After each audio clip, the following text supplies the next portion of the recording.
Good morning, everyone. This is Christine Jones. This morning, I just wanted to give you a brief glimpse into the world of teachers who are teaching during a pandemic and who are now back in school buildings. Now, let me say, we are much better off than we were this time last year. But let me explain teaching now from a teacher's perspective. As you look into this room, this is my classroom. If you remember pictures and videos that I showed in 2019 when school first started, you may remember that my class is very decorated and beautiful.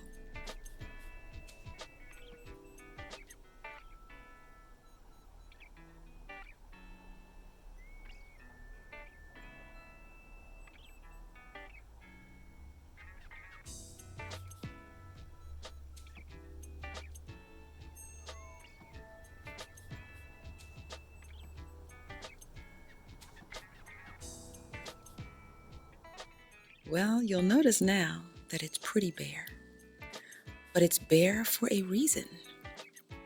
You see, things have to be wiped down to make sure that we are not dealing with contaminated surfaces. You will notice that I attempted at least to put my desks in some kind of order. And I'm going to explain that for a minute because I am able to do this for a reason, which I will also explain. But we are a blended learning school, and when students are in the building, typically each classroom operates via 3 stations. There's a teacher-led station, there's a collaborative learning and independent learning station, and then there is the online station. So let's take a look. This area here, where the desks are in sort of a semicircle, is the teacher-led station. And under normal circumstances, I would have students filling every one of these desks. They would receive particular and specific instruction from me. You see my smartboard, and you see my computer. Beside my computer, you also see my hand sanitizer. Now let's look at the next station. This would be station 2. Now, station 2 would normally look a lot different. We would have 2 sets of desks, and the desks would be facing each other. So these 2 rows of desks, under normal circumstances, would not be in the same direction. This row would be facing this row. That would make up one sort of collaborative group in this station. And the same thing would happen with this set of desks here. This row would be facing this row, and this would make up the second collaborative group within this station.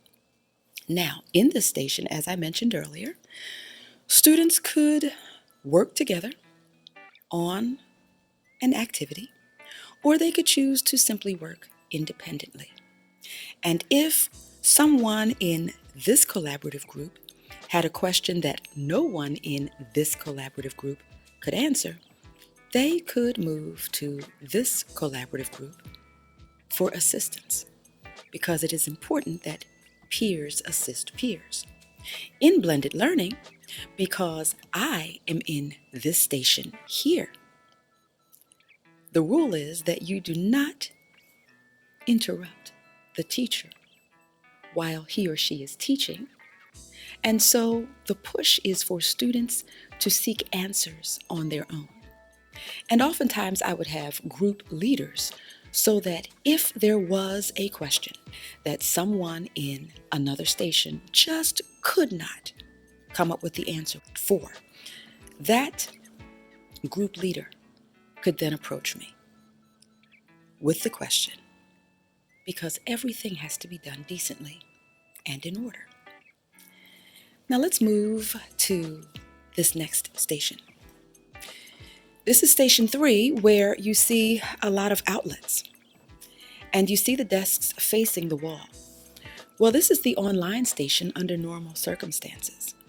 And what would happen here is that students would work on a district prescribed, and I said that word prescribed for a reason, reading program, because as students work to reach grade level and above reading status, they are prescribed certain websites and reading programs to use to assist them in that process.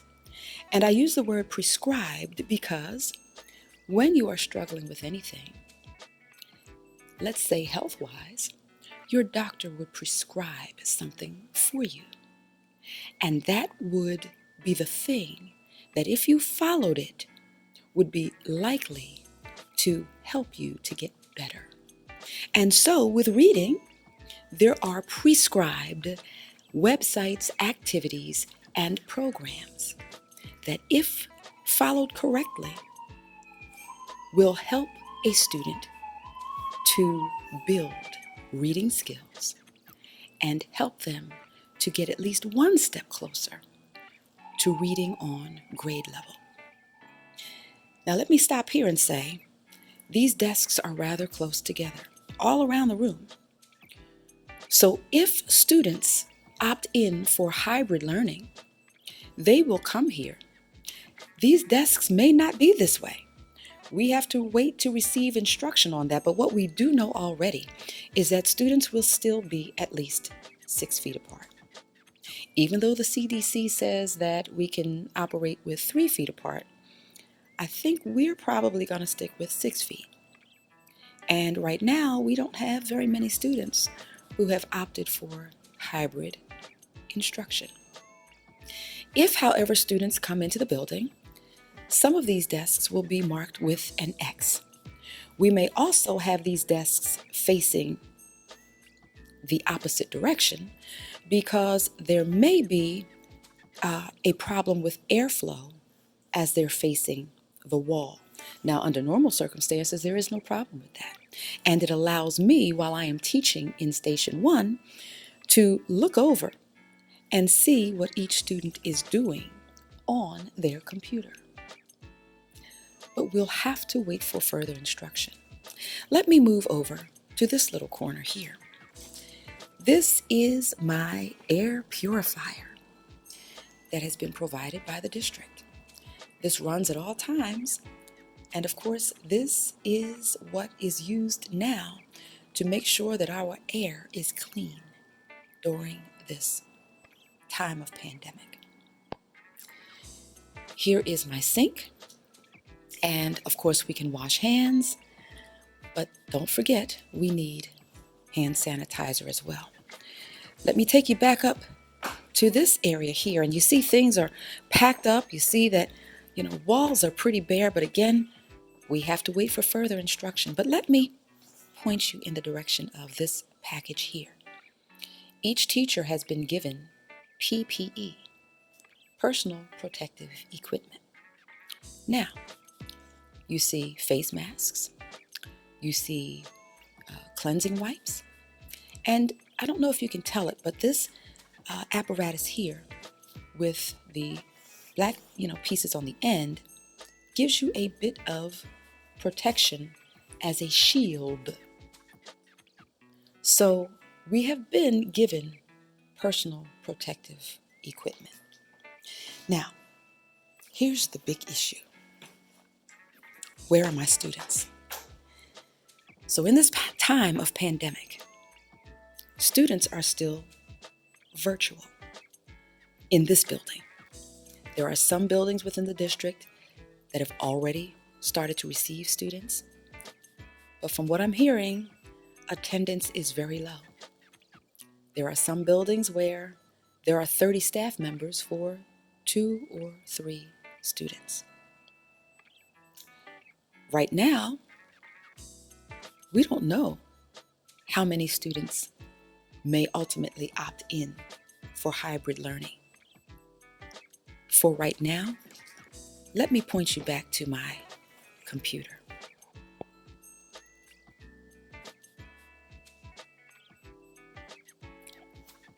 This is where my students are for right now. So all day long, I sit in this room and I teach my students. There are no students who enter this room. Staff members who enter are only staff members who have a need to enter.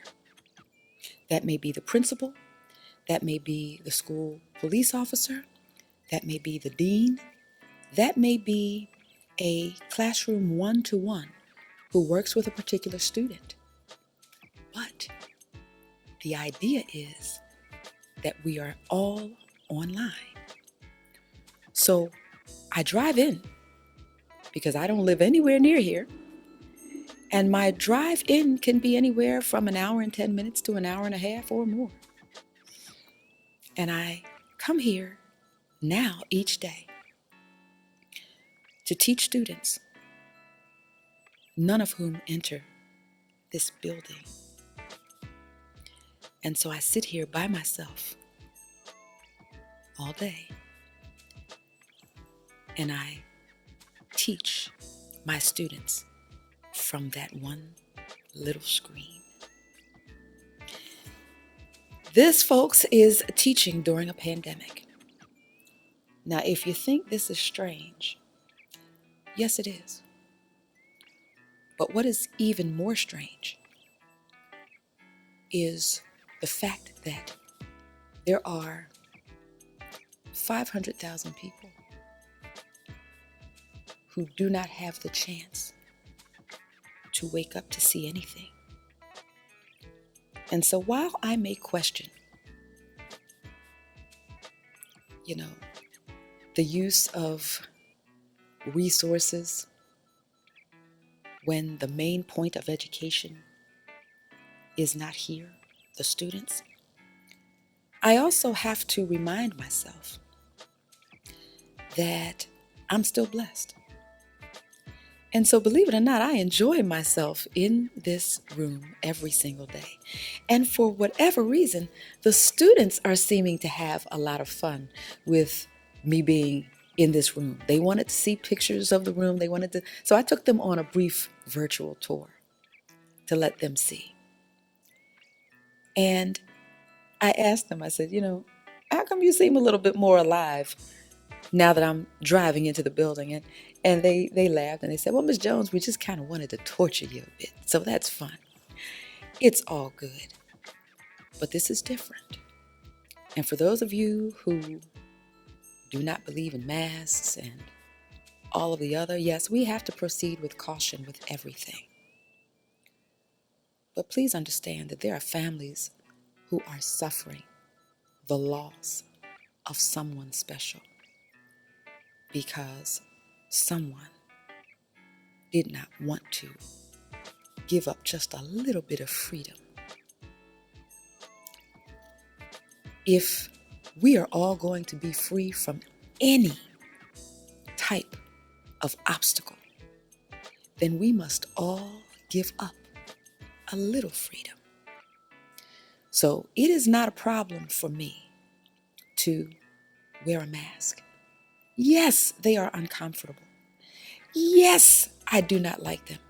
No, I don't like them. Little play on words there. But you know what? It's all worth it because I'm helping someone else to stay alive, including myself. I'm not a someone else, but I am helping myself even to stay alive. Please honor your fellow human being, your fellow man and woman, and do what is necessary to help us all. I can't get into the politics of the vaccinations. I personally do not like vaccinations and, was not one to get the flu vaccination. for other health reasons. But you know what? I'm going to do what I need to do because this is a different level of protection that is necessary. Do your due diligence to find out what works best for you. But every day that I look at my parents, knowing that my mother almost lost her life to COVID that went undiagnosed for literally months as she presented with symptoms in June of 2020, but was not diagnosed until January the 2nd, and then ultimately ended up with COVID pneumonia. My mother could not even roll over in bed. She would forget that I was on the phone with her, and I remember one day staying on 45 minutes. She maybe knew I was on for the first 2. And I was afraid to hang up because I was afraid that would be the last time that I got to speak with her. I'm going to lay down my personal preferences and do what I need to do to protect my parents, to protect you and your family, and to ultimately also protect myself. I hope this gave you a little bit of an idea of what we're dealing with. You know how to reach me if you have questions. This is only going to work if we all work together. So I'm signing off as I get ready to start my day. You have a blessed one, and let's stay safe. Bye-bye now.